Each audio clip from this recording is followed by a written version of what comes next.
Hi, my name is Phil Thomas. I'm a vet working in Ystwyth Vets in Ystwyth, and I'm here today to talk to you about BVD, bovine viral diarrhea. As the name suggests, it's a virus of cattle, but its effects are more than just diarrhea. It can affect the cow's immunity, calf's immunity, making it more prone to other infections, and it can cause reproductive failure, including abortions.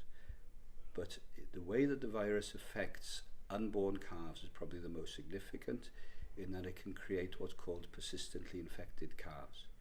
Calves infected at a certain stage of pregnancy will carry the virus, and they will be throwing out 10,000 viruses an hour for the rest of their lives whilst they're still alive. These animals are often poor doers, not always, but often, and these are ones that will be prone to infections, never particularly grow very well, and they are dangerous to the health of the rest of the herd, as they are persistently throwing out bucket loads of virus.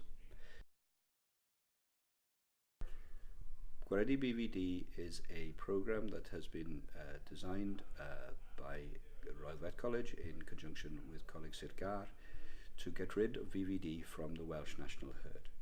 This is delivered to you via all the vet practices that are working to deliver the TB tests, and therefore it's done at the time of the herd TB test. This reduces the amount of work for you in terms of getting the animals in, and it's also delivered free of charge for 3 years consecutively. So we're in our first year at this point, and we will have 2 more years of free testing to find this virus. Ask your vet when you're doing a TB test to see whether your herd can be part of the scheme.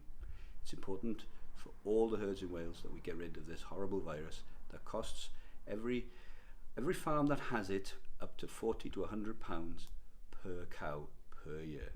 So if we can get rid of it, it'll save us money, but it also helps the national herd's health.